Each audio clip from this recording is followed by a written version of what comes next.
There was a time when anyone would tremble at the sound of the name John D. Rockefeller. Not only was he the world's first billionaire, but he also ranks as one of the wealthiest individuals in history. His Standard Oil empire became the most dominant monopoly in the world, ruthlessly crushing competitors by taking control of various industries, bribing the government into submission, and treating business as if it were warfare due to his ruthless business practices and secret agreements. Rockefeller made many enemies.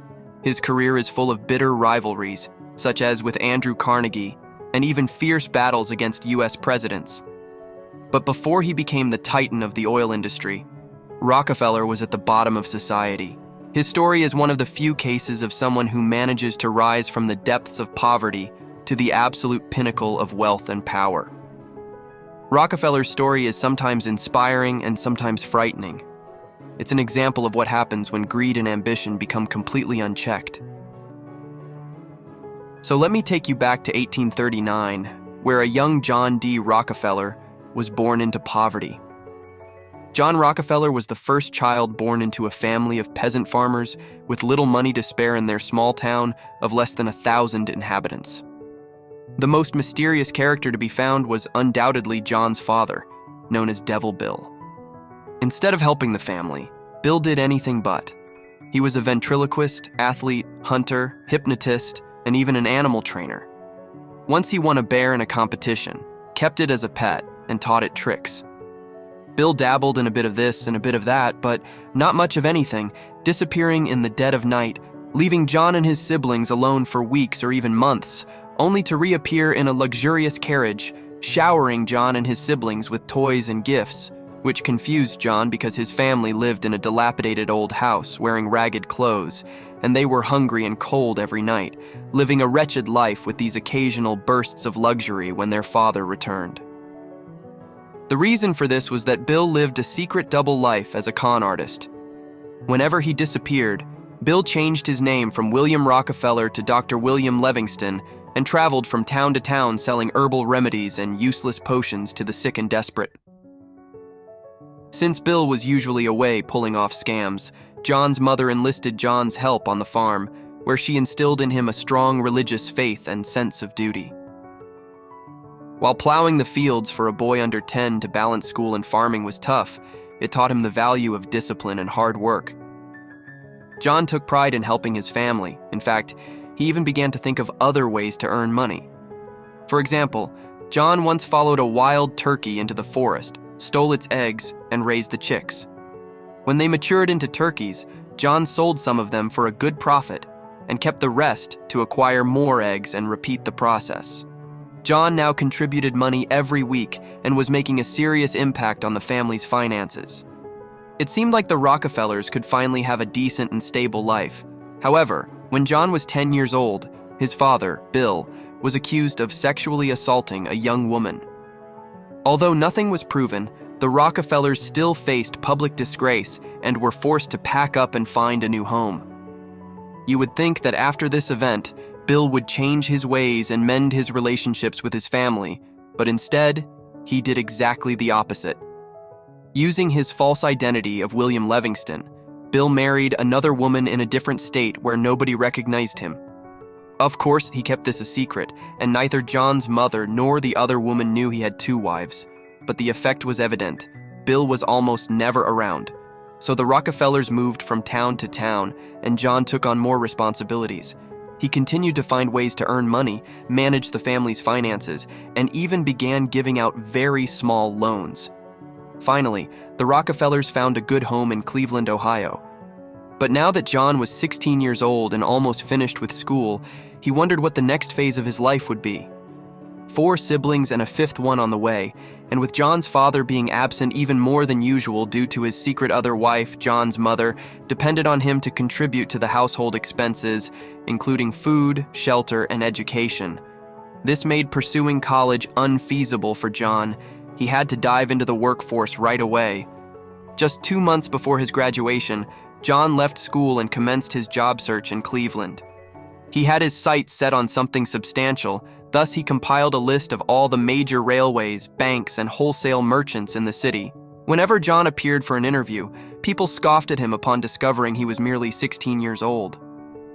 Despite facing rejection after rejection, John remained undeterred. Finally, after 6 grueling weeks, he secured an interview at a small company seeking accounting assistance. Impressed by John's impeccable penmanship, they decided to take a chance on him, instructing him to start working right away without even discussing his compensation. John was overjoyed, and for the remainder of his life, he celebrated September 26th as a personal holiday. He dubbed it his Labor Day, esteeming it even more highly than his own birthday, despite it not being a grand affair. John's initial job taught him how to manage suppliers, handle bills, and observe the inner workings of a genuine business for the first time.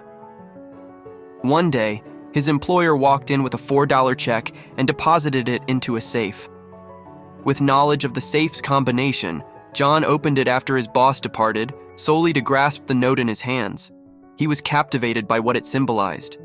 John harbored dreams of one day amassing wealth akin to that of his bosses, and thus every morning before heading to work, he began repeating to himself, "I am destined to be rich by the last day of 1855.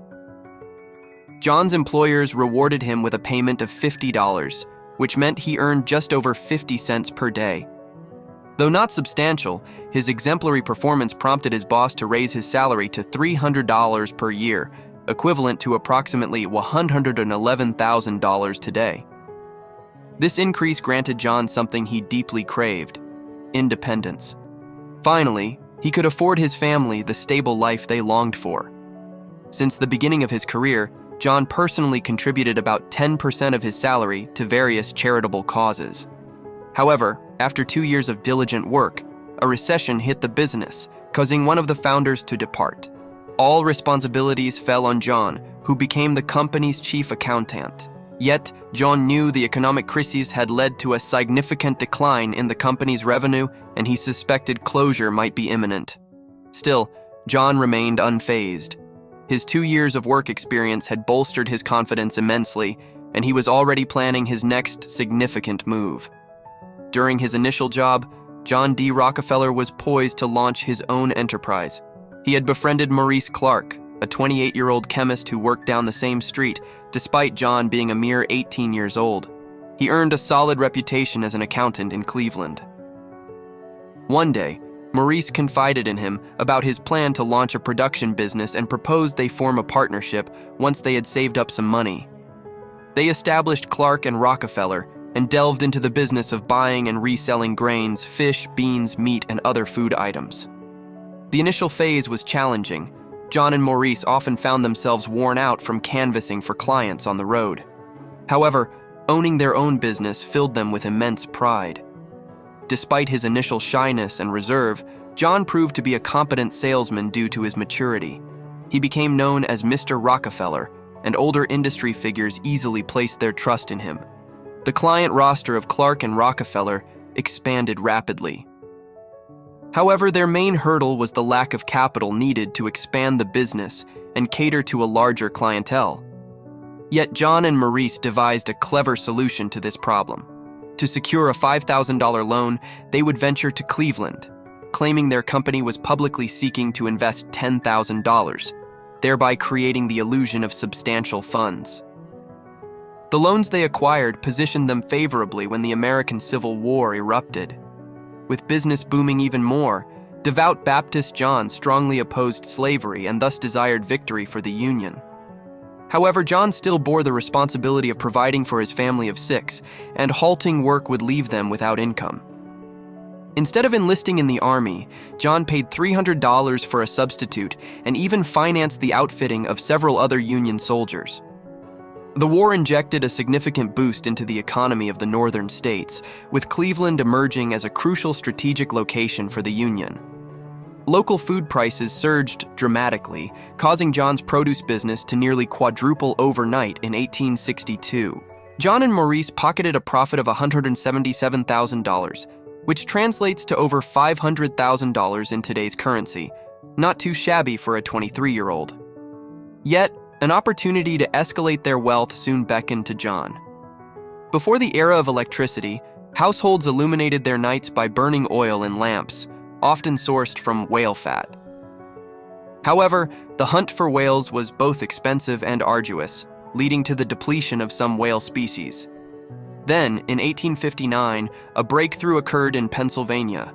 A method involving tall wooden structures enabled the extraction of large quantities of crude oil directly from the ground. This method was both cost-effective and relatively simple, resulting in rapid profits. As the oil boom enriched numerous individuals, crude oil earned the moniker Black Gold. It was during this period that John crossed paths with Samuel Andrews, a young man seeking investors to establish a crude oil refinery in Cleveland, just a day's journey from Pennsylvania's oil-rich regions. Andrews held a significant edge over most competitors. He discovered that by applying sulfuric acid to crude oil, it essentially purified it and transformed it into kerosene. When burned, kerosene lasted longer and burned brighter than crude oil. While the process was simple, its secret was closely guarded by the few who had discovered it. With ample funds from the success of their agricultural produce business, John and Maurice saw an opportunity to diversify their ventures. They decided to lend $4,000 to Andrews to establish his oil refinery. Initially, they considered it a side project. John and Maurice continued to manage their produce business while letting Andrews handle the refinery independently. Setting it up was remarkably straightforward, and because kerosene was a superior product to crude oil, it began to sell exceptionally well. John could no longer ignore the figures. Within just 1 year, the oil refinery had become the most profitable aspect of their business. Together, John and Maurice made a daring decision. They abandoned their previous ventures and went all in on the oil industry. However, their initial enthusiasm was met with a significant challenge. Oil supply was always unpredictable. At the time, oil had only been discovered in a small region of Pennsylvania, leading many to believe it would eventually run dry whenever a massive oil field was tapped. Entire oil mining towns would spring up overnight, drill until the last drop, and then vanish just as quickly. Consequently, there were periods of oil surplus, causing prices to plummet.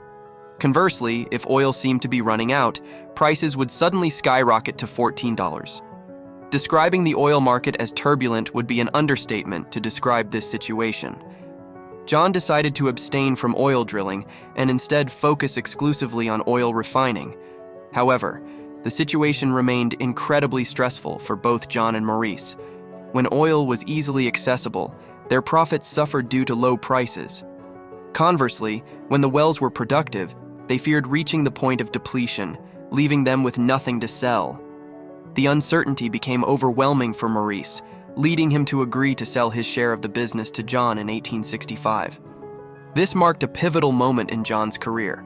John agreed to purchase Maurice's share in the company for $772,500, equivalent to $1.35 million in today's currency. As Maurice observed John's bold commitment to the seemingly risky oil business, it appeared that John's daily affirmation of future wealth was rapidly materializing. This was reinforced by the discovery of a new and massive oil field in Pennsylvania's oil-rich regions around the time of the business deal, dispelling any doubts about oil depletion.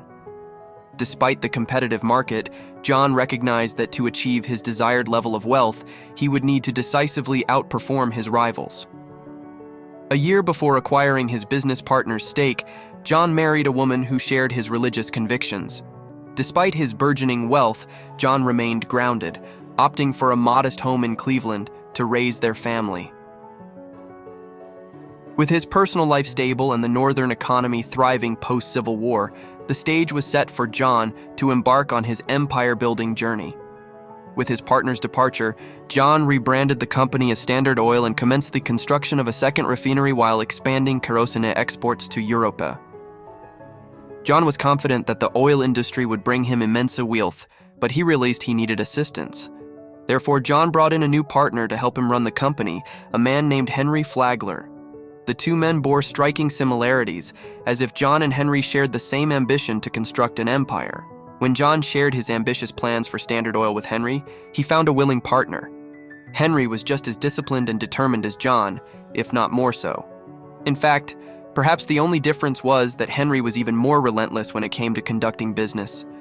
Much like approaching a war, He believed the only way to succeed was to completely crush the competition, and John embraced this philosophy as well. You see, competition in the oil refining industry was rapidly escalating into warfare, as others realized how straightforward the refining process truly was. The product was no longer unique. New brands of kerosene were popping up all over the market. So, John and Henry began strategizing and decided to form strategic alliances that would not only boost Standard Oil's profits, but also undermine their competitors simultaneously. When John conspired covertly with the railways to secure better transportation rates than all his competitors, oil was transported across an extensive network of trains primarily controlled by 3 railway companies: the New York Central, the most influential company in America at the time, and the Pennsylvania Railroad. Due to their route configurations, it was advantageous for the New York Central and Erie Railways to transport oil to refineries in Cleveland. However, for the Pennsylvania Railroad, it was more lucrative to transport oil directly to New York City or Philadelphia. Consequently, the Pennsylvania Railroad announced that Cleveland would be phased out as a refining hub, leading to its complete withdrawal from the city. Upon learning of the departure of the largest railway company, many refineries in Cleveland also relocated. This posed a significant setback for the New York Central Railway, which had made substantial investments in Cleveland and was now losing clientele. Instead of succumbing to the prevailing panic and abandoning Cleveland like many others, John recognized the New York Central Railway's urgent need for business. He astutely decided to capitalize on their desperation, offering a consistent oil flow through their networks in exchange for favorable transportation terms. John negotiated a deal with the Erie Railway, securing a 75% discount on the railway's official transportation costs for Standard Oil. In return, John committed to shipping 60 loaded oil cars daily. Additionally, he struck another agreement with the New York Central Railway, paying $165 per barrel, shipped instead of the official rate of $240. With both railways on board, John now had highly favorable rates secured. Despite initial hesitation from the railways to accept these lower prices, the guaranteed consistent shipments were too enticing to refuse. As these railways shifted their focus solely to transporting oil, they streamlined operations and increased profits, benefiting both parties except for the Pennsylvania Railroad and Standard Oil's competitors. This agreement propelled Cleveland to become the largest refining center in the country. With the Pennsylvania Railroad abandoning the city, it struggled to revive its business there. Furthermore, the railway discounts negotiated by John, known as railway rebates, were kept confidential from Standard Oil's competitors. Consequently, other oil companies had to pay full price for transportation on the same trains. This posed a challenge for Standard Oil's competitors. Leveraging his low transportation costs, John initiated a price war. By lowering the price of his oil, he forced competitors to follow suit to remain competitive. However, knowing his competitors paid more for transportation, even if they matched his oil price, John still made more profit. Aware that his competitors couldn't sustain this, John continued to reduce prices. Eventually, prices plummeted, leading some competitors to bankruptcy as they couldn't keep up. With significantly reduced competition, thanks to Standard Oil's maneuvers, John could once again hike up prices and charge even more than before. While ruthless, it proved highly effective. Although John recognized the moral ambiguity of these railway rebates, as they favored larger companies over smaller ones, it would be over a decade before any antitrust laws were enacted to curb such monopolistic practices. Legally, John was in the clear, and in the interim, this aggressive strategy of crushing competitors was paying dividends, resulting in massive profits for Standard Oil. However, a significant problem loomed. The vast surplus of oil led to a drop in oil prices to $240 per barrel. With more oil fields being discovered in Pennsylvania, it appeared that prices would continue their downward trajectory. The remaining competitors were struggling to stay afloat. In fact, John estimated that roughly 90% of oil refineries were operating at a loss. John began to worry that his personal success might be overshadowed by a potential collapse of the entire oil industry. Convinced that they needed a systemic solution to address the industry-wide problem, John proposed organizing an even more dominant monopoly than ever before. By 1872, he and Henry were aggressively expanding Standard Oil, but oil prices continued to plummet, dropping another 25%. Aware that without prompt action, the entire industry could crumble, John decided to join forces with Tom Scott, the president of the Pennsylvania Railroad.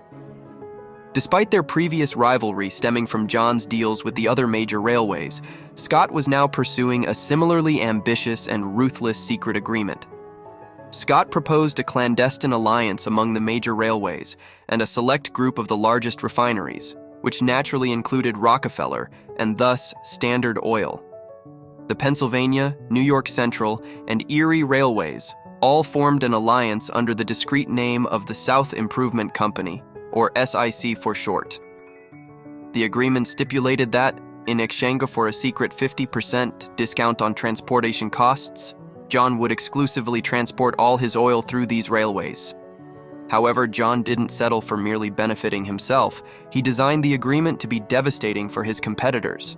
For instance, if anyone outside this secret alliance transported kerosene through these railways, they would receive only a 50% discount on their shipments, also known as the drawback. This meant that oil competitors not only paid higher prices to transport their oil on the same railways, but also that part of that money went directly to Rockefeller.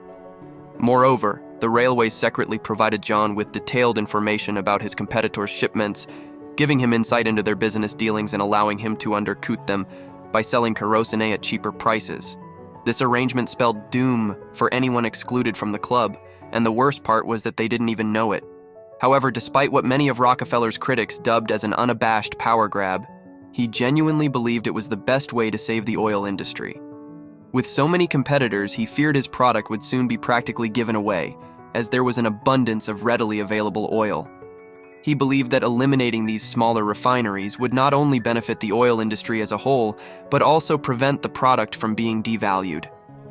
Nonetheless, such justifications mattered little, as rumors of a railway and refinery cartel soon spread when people read in newspapers that the rates of the country's top 3 railways had doubled overnight.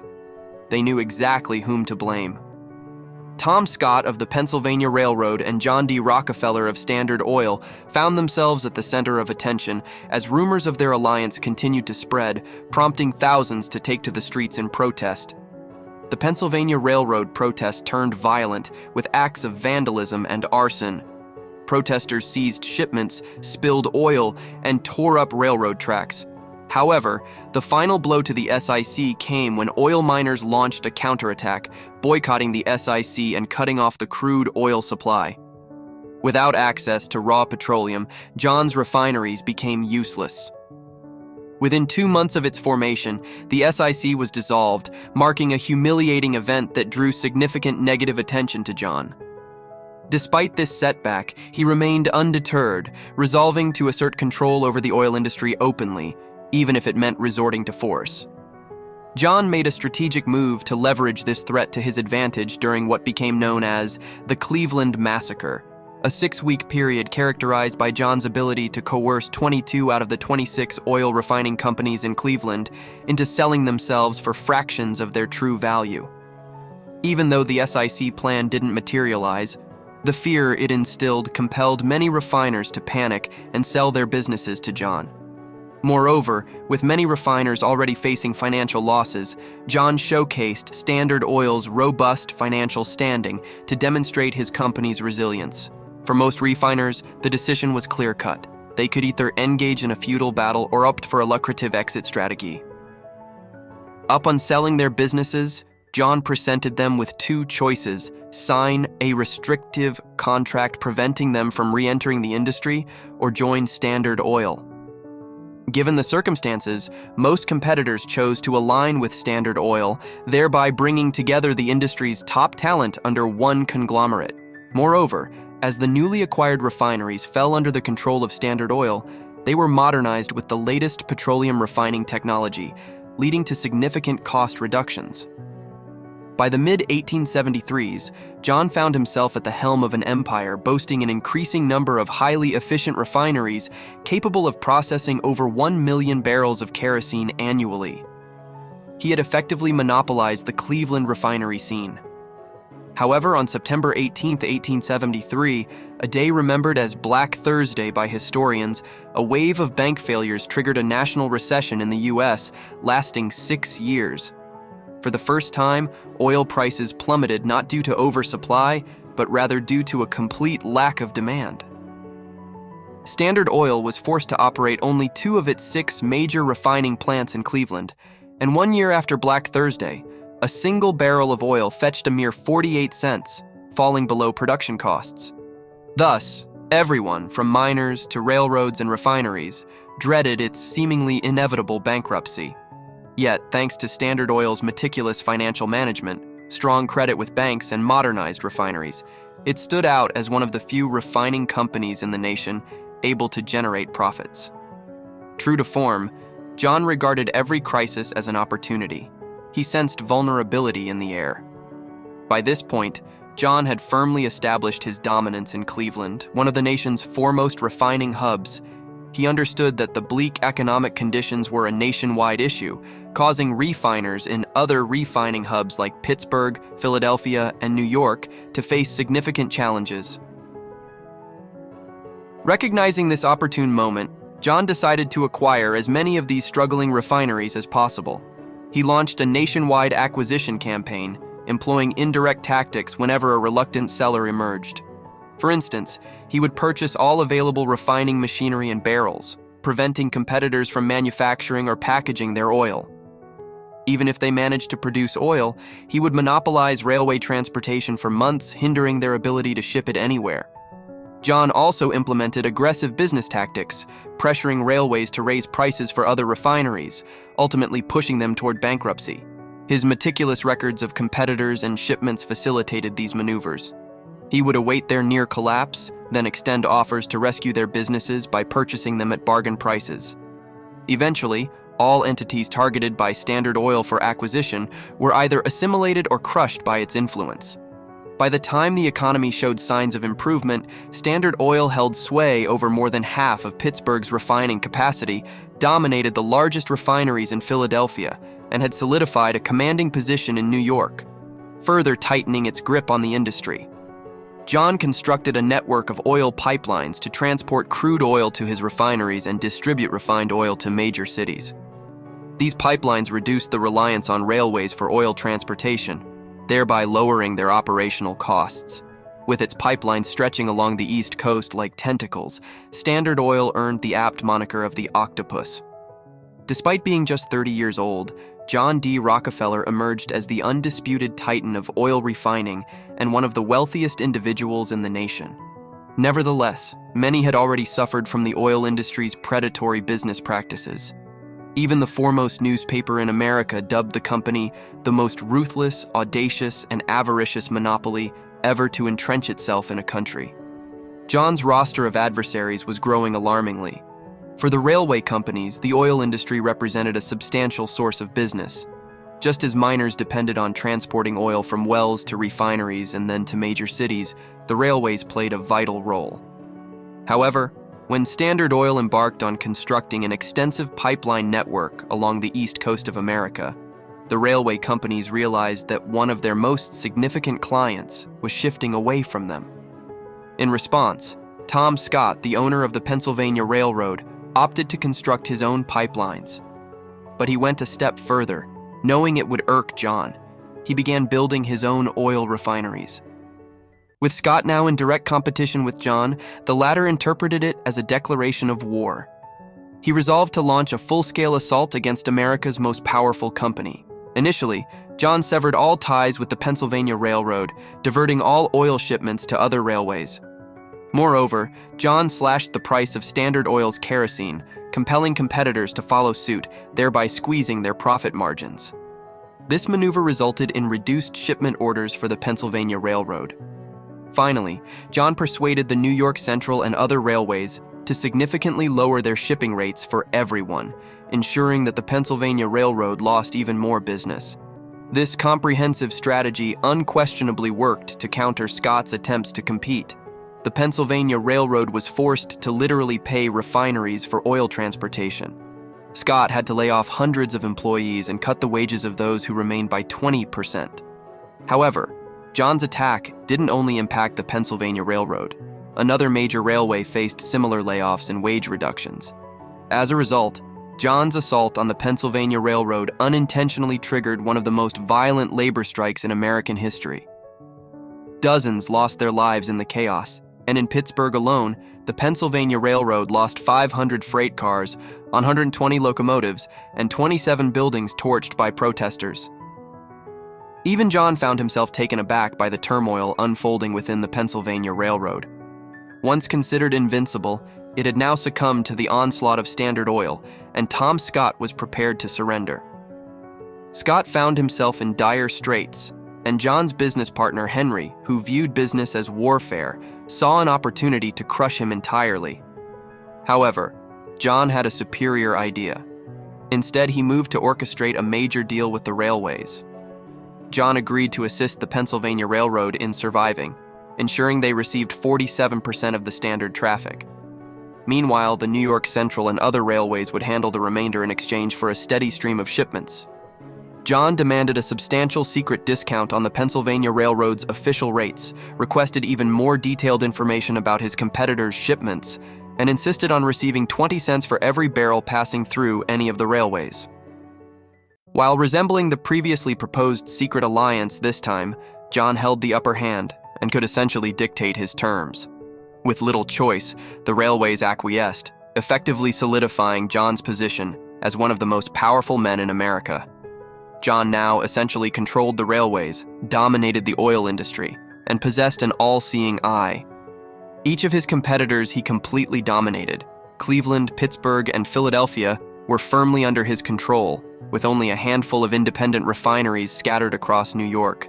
Standard Oil now commanded roughly 90% of the entire oil refining industry. However, in the case of John's rival Tom Scott, although John had technically reached an agreement with his company, the Pennsylvania Railroad never regained its balance, and Scott himself never recovered from his humiliating defeat. Just 1 year later, Scott suffered a stroke and passed away shortly thereafter.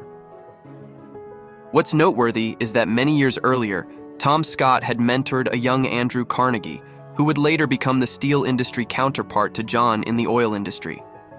Carnegie attributed the death of his beloved mentor to John, thus igniting a rivalry between Carnegie and Rockefeller, the oil king against the steel king. This rivalry between the two industrial titans would escalate over time. But for now, both men were resolute in their determination to surpass the other in wealth. Amidst all this, John was emerging as a notably public figure. His struggle with the Pennsylvania Railroad, his feud with Scott, and his substantial wealth and influence transformed John from a mysterious oil figure in Cleveland, Ohio, into one of the most talked-about personalities in American newspapers.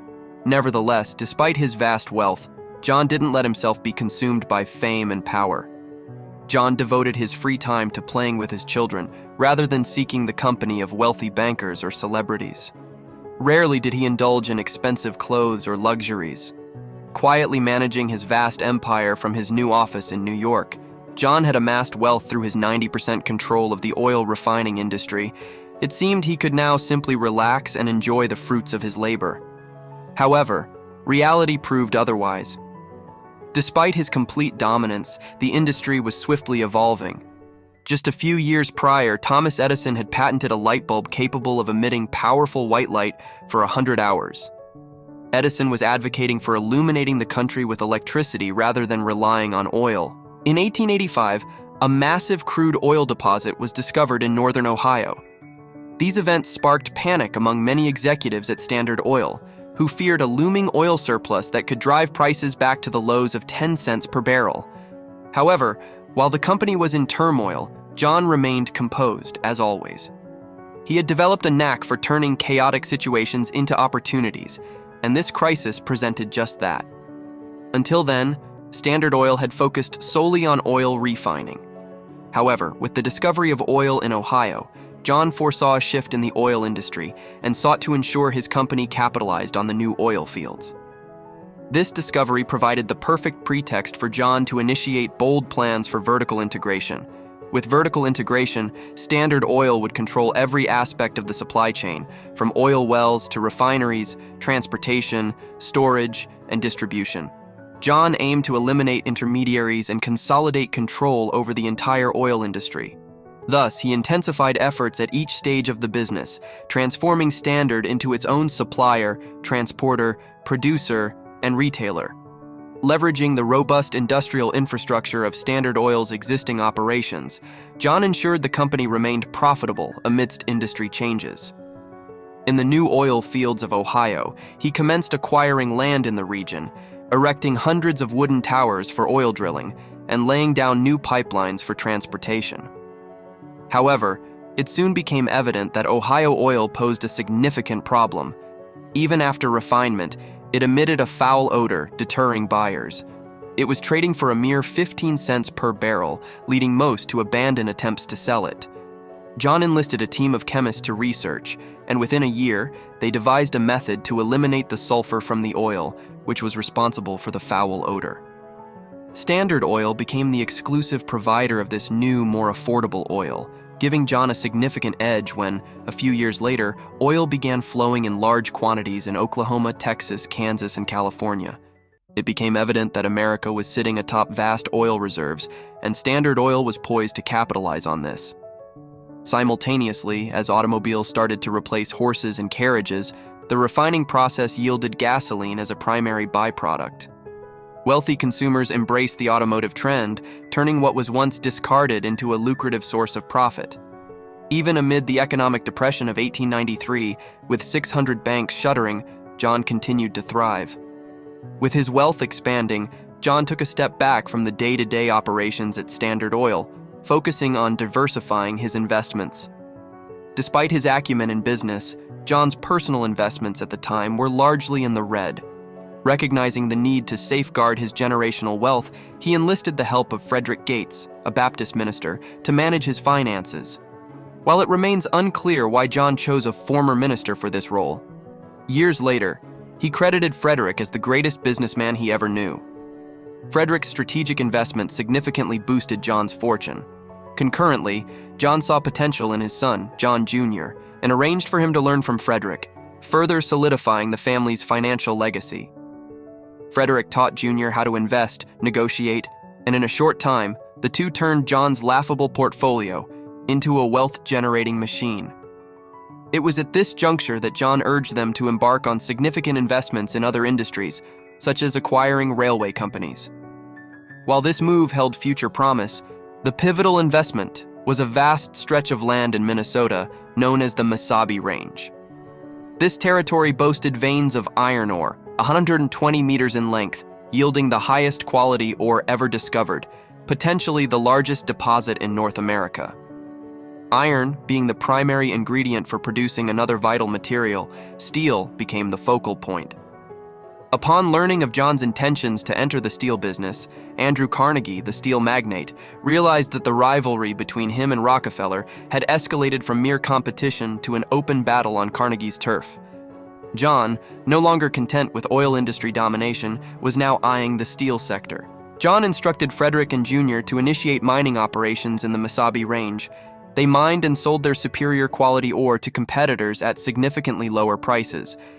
As their mining operation expanded, rumors circulated that John was planning to delve even deeper into Carnegie's domain by constructing a colossal steel mill.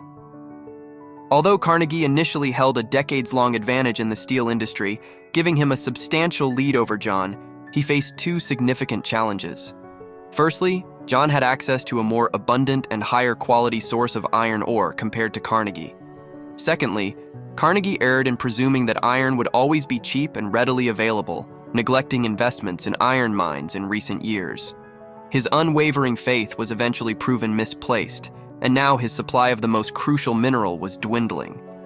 So Carnegie approached John, Frederick, and Jr. to negotiate an agreement.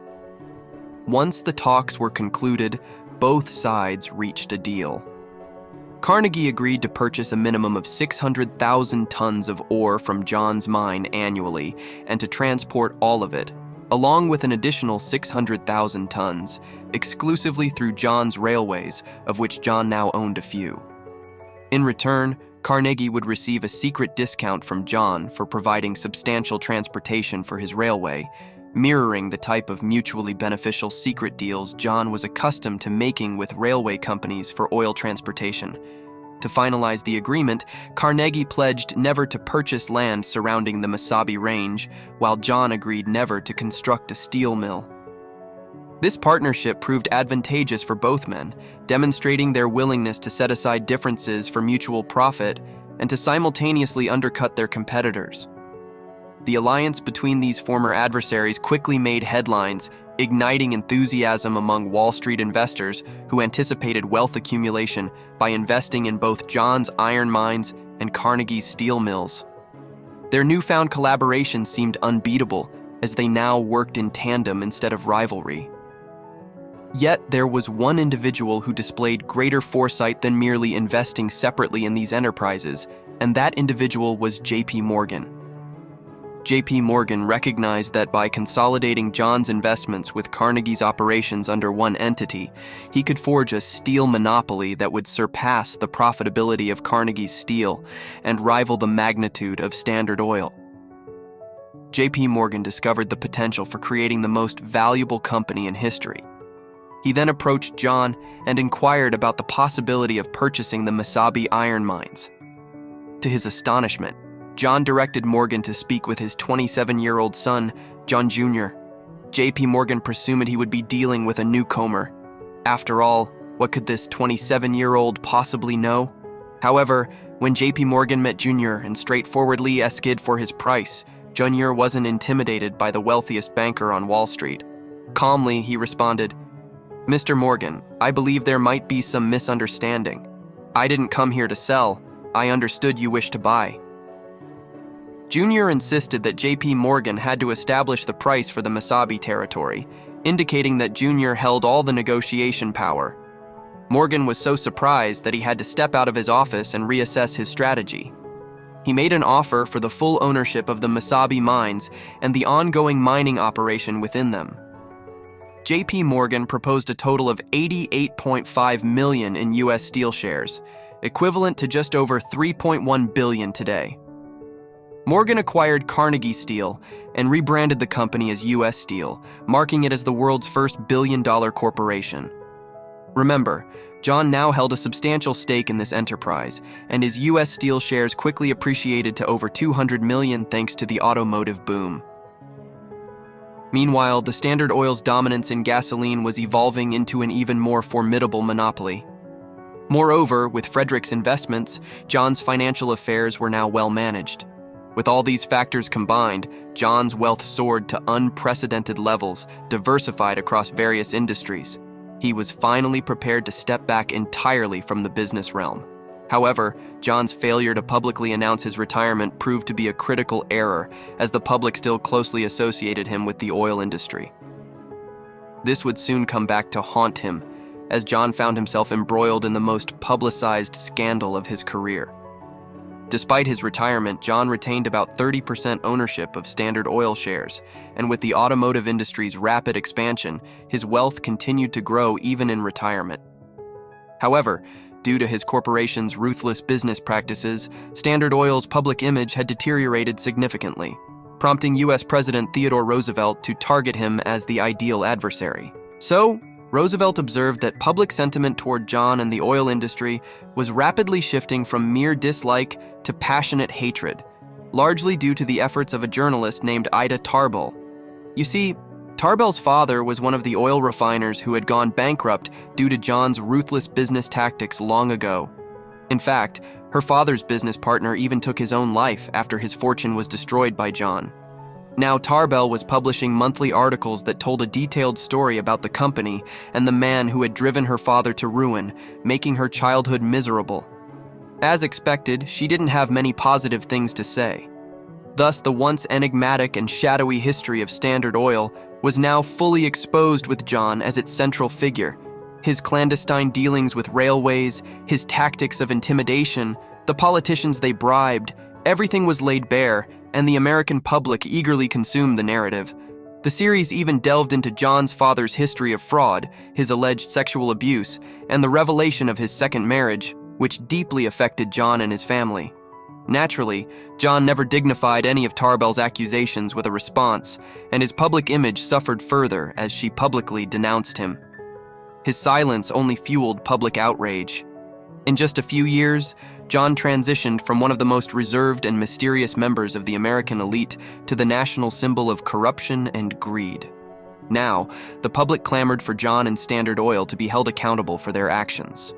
As President Roosevelt neared the end of his first term, he recognized an opportunity to harness public sentiment in his favor by making Standard Oil his adversary in his presidential campaign. Roosevelt vowed to dismantle monopolies, and upon winning the election, he was determined to fulfill that promise by declaring war on the Rockefeller Empire.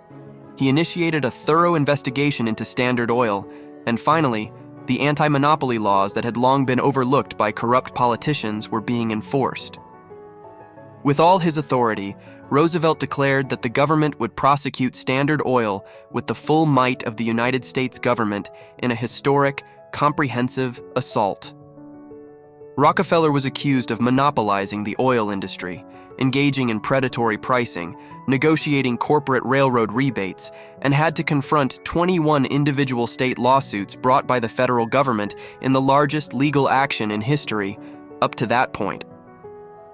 There were over 1,000 pieces of evidence, 444 witnesses, and more than 12,000 pages of compelling evidence demonstrating that Standard Oil was indeed a monopoly. The lawsuit was so extensive that it lasted for years. Apart from Roosevelt's presidency, his ambition to dismantle Standard Oil would eventually be realized. Evidence of Standard Oil's complete monopoly emerged when the company's profits were scrutinized, revealing its control over 87% of oil refining in America. In certain regions, Standard Oil was exploiting its monopoly by overpricing kerosene to reap exorbitant profits.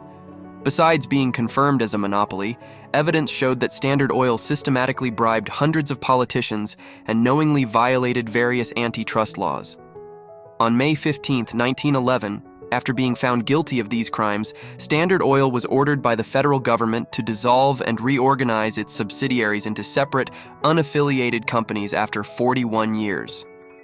John's oil empire finally suffered a fatal blow and was now being divided. While breaking up an oil empire might seem like a setback for John, many of his adversaries, such as Tarbell and President Roosevelt, surely viewed this event as cause for celebration. However, what they did not anticipate was that the dissolution of Standard Oil would turn out to be the most lucrative event in John's career. From an external perspective, it might have appeared that the dissolution of Standard Oil spelled ruin for the company. However, in reality, it was a rather opportune moment for the company to undergo such a split. Significant changes were underway in the industry as a whole. More oil discoveries were being made in regions like Texas and California, and independent refineries were emerging in new markets, quickly gaining traction. Furthermore, the Middle East and Russia emerged as formidable international competitors. Moreover, in the year preceding the gasoline verdict, gasoline sales had surpassed those of kerosene, marking a significant shift in industry focus. As John still retained approximately a quarter of Standard Oil, when it was divided into 30 separate entities, he received a share of stock in each. Following their public offering, the value of his shares nearly tripled, significantly boosting John's wealth by the end of 1911, coinciding with the dissolution of the company. John was on the brink of becoming the world's first billionaire, leaving Andrew Carnegie trailing behind in the race for the title of the richest man in the world. Yet, with such unimaginable wealth at his disposal, one question remained. What would he do with it all? As the wealthiest man in the world and now retired, following the dissolution of his former company, John resolved to dedicate the remainder of his life to philanthropy. Despite being over 70 years old, John's sense of duty propelled him to be as vigorous in his charitable endeavors as he had been in business throughout his life. He proclaimed himself as a soldier of God sent to earth, entrusted with money for the betterment of humanity. His genuine desire was to make a meaningful impact on the world and to act with fairness. Since receiving his first paycheck, John had consistently donated at least 10% of his earnings. Even when his substantial contributions were publicly dismissed as mere attempts to polish his image, John continued to give generously and anonymously. However, he aspired to institutionalize his philanthropy, ensuring it would continue his legacy. Thus, in 1913, he established the Rockefeller Foundation with the two individuals who had previously managed his personal investments, Frederick Gates and his son, John Jr. Up to this point, John had donated nearly $150 million, and he would personally contribute an additional $540 million in the future. Moreover, through the foundation, Frederick and Jr. donated another $537 million, with Jr. individually giving an extra $540 million from the wealth he inherited from his father. Over more than 100 years, the Rockefeller Foundation has disbursed countless billions of dollars in total. Even today, quantifying the total value and adjusting it for inflation is complex.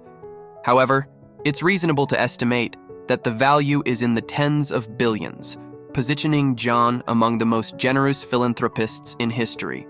Initially, the Rockefeller Foundation focused on two primary areas, medicine and education, and it undoubtedly made a significant impact on society, particularly in the field of medicine.